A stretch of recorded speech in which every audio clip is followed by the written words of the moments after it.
देखो बिल्कुल थी, सबका एक अलग अलग तरीका होता है गेम खेलने का। मैंने बहुत ही सेफ प्ले बोला, क्योंकि देखो जो इंसान वहाँ पे आपको पसंद नहीं है तो आपके पास ऑप्शन होता है कि आप उसे नॉमिनेट कर सकते हो।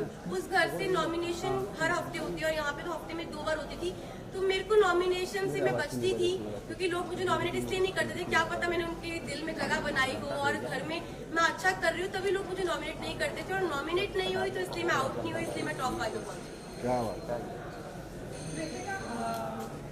प्रेस कॉन्फ्रेंस के बाद आप बहुत लो हो गई थी, क्योंकि हमने देखा आप जिस तरीके से बाथरूम में रो रही थी और आप कहीं ना कहीं डिमोटिवेट आप ही हो गई थी और अरमान जी भी हो गए थे, क्योंकि उन्होंने कहा कि मैं नहीं चाहता कि मैं विनर बनूं और तू मुझे नॉमिनेट कर देना। ये लोनेस क्यों? क्योंकि आप लोगों ने कहीं ना कहीं एक्सेप्ट कर लिया है कि हमारा रिलेशनशिप है, सब अच्छा है, तो फिर क्यों इतना लो किया? देखो सबसे पहले तो जितने भी लोग हैं मैं सबको ये बोलना चाहती हूँ कि हम तीनों बिल्कुल भी सपोर्ट नहीं करते पॉलीगैमी को। और शादी हो गई है, इसको 7 साल हो गए। जब हम लोगों ने शादी की थी हम लोग सोशल मीडिया पे नहीं थे, चीजें हो गई।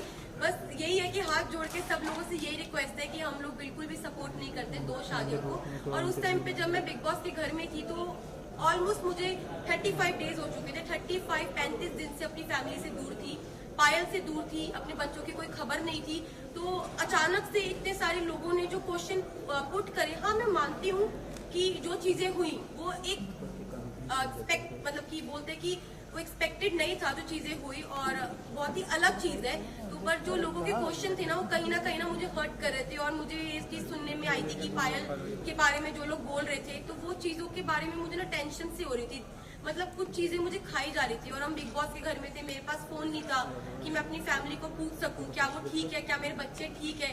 तो बस एक होता है ना कि आप 35 दिन से भरे हुए थे और वो उस दिन जो बातें हुई उस बातों से मुझे तोड़ दिया और मैं इमोशनली ब्रेकडाउन हो गई थी। पर फिर जब मैं रोई और मैंने अपनी जो दिल की बात अरमान जी से शेयर करी, फिर मैं थोड़ी सी मेरा जो दिल है वो हल्का होगा।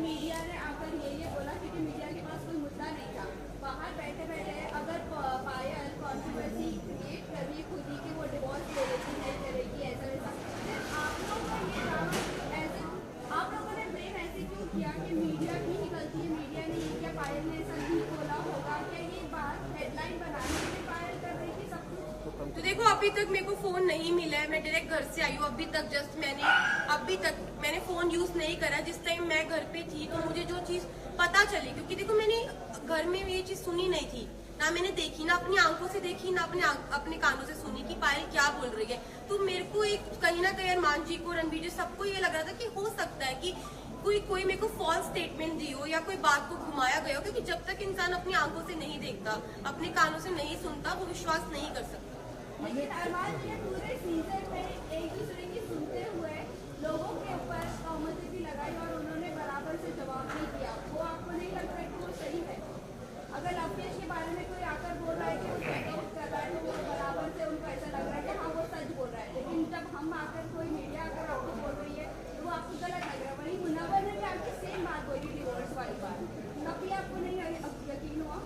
नहीं, मुझे यकीन नहीं हुआ, क्योंकि देखो ये जो बात है ना बहुत ज्यादा, आप समझो मैं घर के अंदर हूँ, 40 दिन से घर में अंदर हूँ, अचानक से कोई ये बात बोलता है, पायल डाइवोर्स वाली बात जो बोल रही है, ये इतनी शॉकिंग बात थी कि इसकी वजह से मैं पूरे 2 दिन इतना ब्रेक डाउन रही हूँ, इतने इमोशनली, मतलब हर चीज से मैं जूझ रही थी उस घर के अंदर। तो मुझे कहीं ना कहीं लग रहा था कि मैं अपने दिल को ये चीज समझा रही थी कि क्या पता ये बात सच हो, क्या पता ना हो, क्योंकि मेरे को यही था मैं बाहर जाऊं और मैं पायल से डायरेक्ट बात करूं। जब मैं घर से बाहर निकली टॉप 5 में, जब मैं इस रेस से बाहर निकली, मैं बाहर निकलते ही स्टेज पे पायल थी और मैंने उससे पूछा तू ठीक है ना?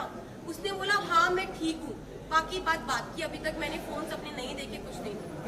अब मेरा सवाल आपसे है कि जैसे कि पायल प्लीज 1 by 1 प्लीज। पायल कह रही कि डिवोर्स में लेने जा रही है, उसका मतलब पायल ने बिना डिवोर्स लेके आप दोनों ने शादी की, तो इसका मतलब आपकी शादी तो नल एंड वॉइड हो गई है according to the Indian law कि अरमान और जो आपकी शादी है वो असली रियल में शादी है ही नहीं कानूनी हिसाब से।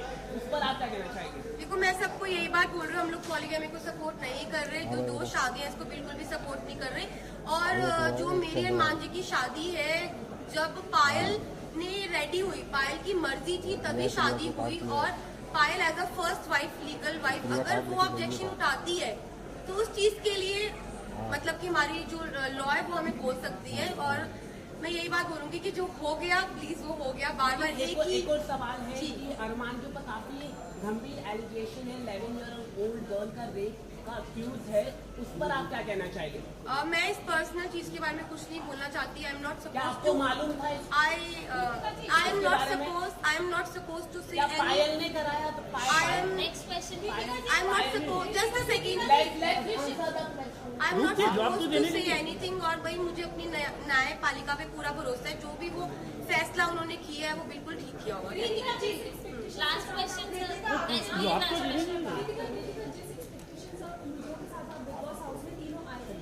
सिचुएशन बहुत ज्यादा अलग हो चुकी है।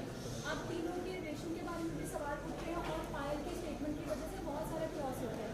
आपने अब 2 दिनों में जो सिचुएशन फेस की उसके बाद अब मेंटली प्रिपेयर है, क्योंकि फैमिली से भी बात होगी, पायल से बात होगी और आपको अपने जो ब्लॉग्स चैनल के जरिए आपके फैंस आपके सब